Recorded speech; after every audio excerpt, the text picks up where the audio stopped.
நண்பர்கள் அனைவருக்கும் வணக்கம். பாகிஸ்தானுக்கு சரியான பதிலீடு கொடுத்துருக்காங்க. இந்த நாடகமெல்லாம் இங்கே வேண்டாம் அப்படின்னு பாகிஸ்தானை பொலந்து கட்டியிருக்காங்க இந்தியா. இதோட மட்டும் இந்தியா நிற்கல, பாகிஸ்தானை கதற விட்டுருக்காங்க. ரொம்ப சுவாரஸ்யமான தகவல் நண்பர்களே, அதனால ஸ்கிப் பண்ணாமல் கடைசி வரைக்கும் பாருங்க. அதை தொடர்ந்து பார்த்தீங்கன்னா இந்தியாவுக்கு அடித்தது யோகம்.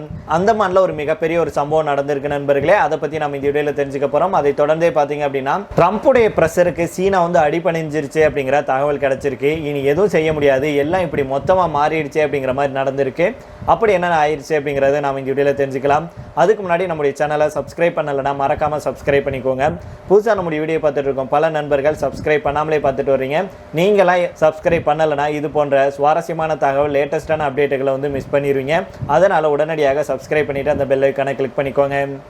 ஐக்கிய நாடுகளுடைய 80வது பொதுசபை கூட்டத்தில் பேசிய பாகிஸ்தானுடைய பிரதமர் ஷெபாஸ் ஷெரீப் காஷ்மீர் விவகாரம், சிந்து நதி நீர் ஒப்பந்தம் உள்ளிட்டவைகளை பற்றி தேவையில்லாமல் இழுத்து பேசினார். மேலும் இந்தியா கூட நடந்த சண்டையில் நாங்கள் வெற்றி பெற்று விட்டுறோம் அப்படின்னு பாகிஸ்தானுடைய பிரதமர் சொல்லியிருக்கிறாரு. இதுக்கு இந்தியா சூட்டோடு சூட்டாக தக்க பதிலடியை ஐநாவில் கொடுத்துருக்காங்க. நியூயார்க்கில் பார்த்தீங்கன்னா செப்டம்பர் 22ஆம் தேதியிலிருந்து 29ஆம் தேதி வரைக்கும் இந்த ஐநா சபையுடைய சிறப்பு வாய்ந்த 80வது பொதுக்கூட்டம் நடந்துட்டு வருது நண்பர்களே. இதில் நடப்பாண்டு அமைதி, வளர்ச்சி, மனித உரிமைகள், சிறப்பான ஒருங்கிணைப்பு ஆகிய கருத்தாக்கத்தின் அடிப்படையில் கூட்டம் நடத்தப்படுது. நாள்தோறும் பல்வேறு நாட்டு தலைவர்கள் பேசிட்டு வர்றாங்க. இந்த நிலையில தான் பாகிஸ்தானுடைய பிரதமர் ஷெபாஸ் ஷெரீப் பேசியதற்கு கடுமையான பதிலடி கொடுக்கும் வகையில் இந்தியாவை சேர்ந்த பெடல் கெலாட் அப்படிங்கிற பெண் அதிகாரி கருத்துக்களை முன் வச்சிருக்கிறாரு. இவருடைய இந்த பேச்சு, அதாவது நம்முடைய பெடல் கெடால்ட் இருக்கார் இல்லையா, அவருடைய பேச்சு சர்வதேச அளவில் கவனம் பெற்றிருக்கு அப்படின்னே சொல்லலாம். பாகிஸ்தானுடைய முகத்திரையை மீண்டும் ஒரு முறை கிழித்து தொங்கவிடும் வகையில் இருப்பதாக அரசியல் வல்லுநர்கள் சொல்றாங்க. ஐநா சபையில் பெடல் கெலாட் அவர்கள் என்ன சொல்றாருன்னா, இந்த அரங்கம் அர்த்தமற்ற ஒரு நாடகத்தை பார்க்க வேண்டிய நிலைக்கு ஆளாயிருக்கு. ஏன் அப்படின்னா பாகிஸ்தானுடைய பிரதமர் மீண்டும் ஒரு முறை பயங்கரவாதத்தை உயர்த்தி பிடிக்கும் வகையில் பேசியிருக்கிறாரு. இதைத்தான் அவர்களுடைய வெளியுறவு கொள்கையின் மையமாகவும் வச்சிருக்காங்க அப்படின்னு அவர் சொல்லியிருக்கிறாரு.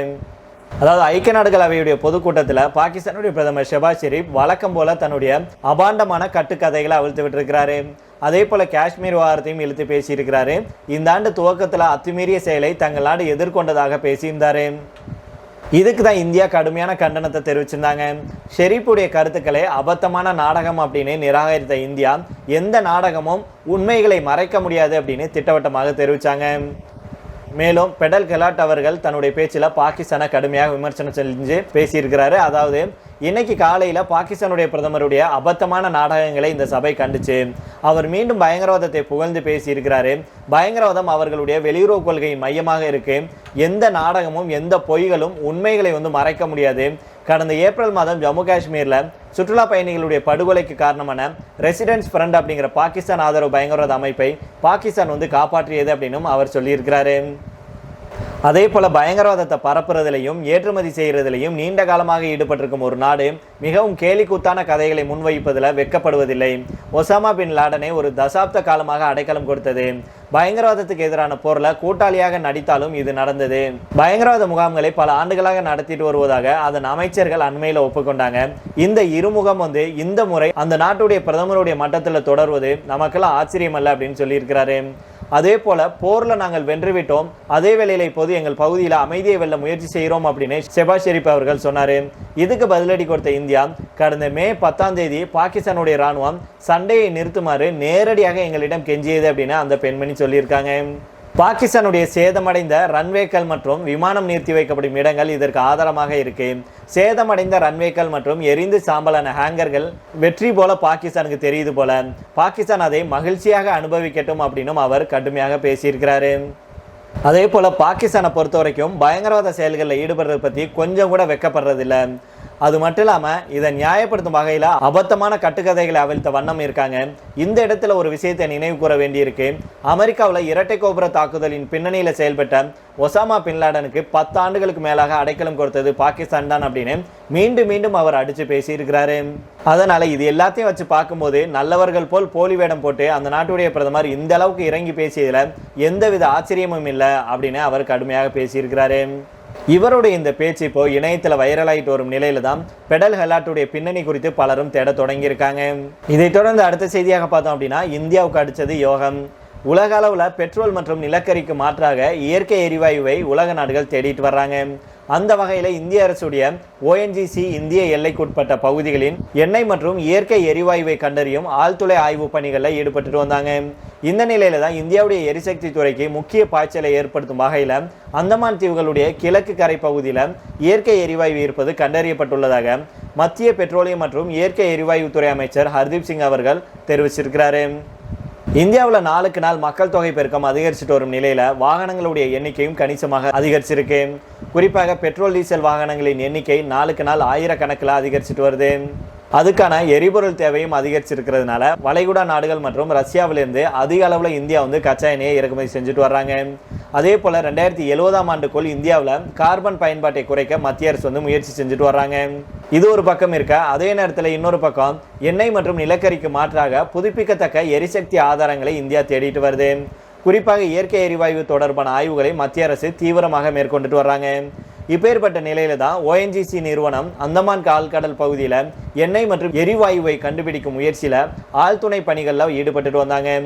இதில் பெரும் முன்னேற்றத்தை ஏற்படுத்தும் வகையில் அந்தமான் தீவுகளில் கிழக்கு கரையில் இயற்கை எரிவாயு வளம் பெருமளவில் இருக்கிறத கண்டுபிடிச்சிருக்காங்க அப்படின்னு மத்திய பெட்ரோலியம் மற்றும் இயற்கை எரிவாயு துறை அமைச்சர் ஹர்தீப் சிங் புரி அவர்கள் தெரிவிச்சிருக்கிறாரு.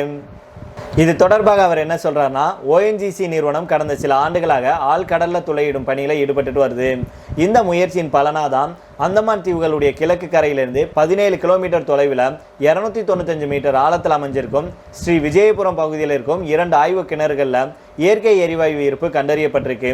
இந்த ஆய்வு கிணற்றுல 2212 முதல் 2250 மீட்டர் ஆழத்தில் நடத்தப்பட்ட பரிசோதனையில் இயற்கை எரிவாயு இருப்பு உறுதியாயிருக்கு.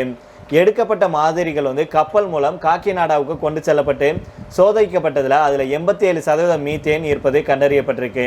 வரும் மாதங்களில் இந்த எரிவாயு களத்தின் அளவு மற்றும் வணிக ரீதியான பயன்பாடு குறித்து விரிவான ஆய்வுகள் நடைபெறும். இது அந்தமான் கடல் படுகையில் ஹைட்ரோ கார்பன்கள் இருப்பதை உறுதிப்படுத்துவது மட்டுமில்லாமல் மியான்மர் முதல் இந்தோனேசியா வரைக்கும் காணப்படும் எரிவாயு வளத்தின் தொடர்ச்சியாக இந்திய கடல் பகுதியிலையும் இருப்பதை நிரூபிக்குது அப்படின்னு அவர் சொல்லியிருக்கிறாரு. அதே போல குடியரசு தின உரையில் பிரதமர் நரேந்திர மோடி அவர்கள் அறிவித்திருந்த ஆழ்கடல் திட்டத்தின் கீழ் இந்திய கடல்வழி பகுதியில் பல புதிய ஆய்வு கிணறுகள் தோன்றக்கு திட்டமிடப்பட்டிருக்கு அப்படின்னும் ஹர்தீப் சிங் புரி அவர்கள் சொல்லியிருக்கிறாரு. இந்த புதிய கண்டுபிடிப்பு அந்த திட்டத்தின் ஒரு முக்கிய சாதனையாக பார்க்கப்படுது. இந்த இயற்கை எரிவாயு கண்டுபிடிப்பு Petrobras, BP India, Shell, Exxon Mobil போன்ற உலகின் முன்னணி ஆழ்கடல் ஆய்வு நிறுவனங்களுடன் இந்தியா இணைந்து பணியாற்றுவதற்கும் வழிவகுக்கும். இந்த கண்டுபிடிப்பு இந்தியாவுடைய அம்ரித் ஹால் பயணத்தில் ஒரு பெரிய மைல்கல்லாக இருக்கும் அப்படின்னு அமைச்சர் ஹர்தீப் சிங் புரி அவர்கள் சொல்லியிருந்தாரு. இதை தொடர்ந்து கடைசியாக பார்த்தோம் அப்படின்னா, அமெரிக்காவுக்கும் சீனாவுக்கும் இடையே கடுமையான வர்த்தக மோதல் நிலவிட்டு வந்துச்சு. அமெரிக்காவுக்கும் அதன் அதிபர் ட்ரம்புக்கும் சீனா தக்க பதிலடி கொடுக்கும் அப்படின்னு பலரும் எதிர்பார்த்தாங்க. ஆனால் யாருமே எதிர்பார்க்காத வகையில் அமெரிக்கா கிட்ட சீனா சரணடைஞ்சிருக்கு. டிக்டாக்கை மொத்தமாக அமெரிக்காவுக்கு கொடுக்க சீனா ஒப்புக்கொண்டிருக்காங்க. ட்ரம்ப் அவர்கள் முதல் முறையாக 2016-20 காலகட்டத்தில் அதிபராக இருந்தார் இல்லையா, இதே போல தான் அமெரிக்காவுக்கும் சீனாவுக்கும் இடையே வர்த்தக மோதல் நிலவுச்சு. இருதரப்பும் அப்போது மாறி மாறி வரிகளை போட்டுக்கொண்டாங்க. இருந்தாலும் சீனா கடைசி வரைக்கும் தன்னுடைய வரியை வாபஸ் பெறவே இல்லை. இதனால அதே போல இந்த முறையும் அமெரிக்காவுக்கு சீனா தக்க பதிலடி கொடுக்கும் அப்படின்னே பலர் நினைச்சாங்க.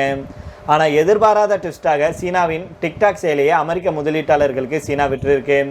இது தொடர்பான முக்கிய நிர்வாக ஒப்பந்தத்தில் டொனால்ட் ட்ரம்ப் அவர்கள் கையெழுத்திட்டிருக்கிறாரு. டிக்டாக் இனி அமெரிக்காவுடைய கட்டுப்பாட்டில் வரும் அப்படின்னும் இதன் மூலம் தேசிய பாதுகாப்பு கவலைகள் தீர்க்கப்படும் அப்படின்னு அந்த நிர்வாக உத்தரவில் தெரிவிக்கப்பட்டிருக்கு. சரி நண்பர்களே, இதோட நாம் இந்த வீடியோ முடித்துக் கொள்ளலாம். இதே பற்றி உங்களுடைய கருத்துக்களையும் கீழே உள்ள கமெண்ட் பாக்ஸில் சொல்லுங்கள். மீண்டும் நாளை வேறொரு செய்திகளுடன் உங்களை சந்திக்கிறேன். நன்றி, வணக்கம்.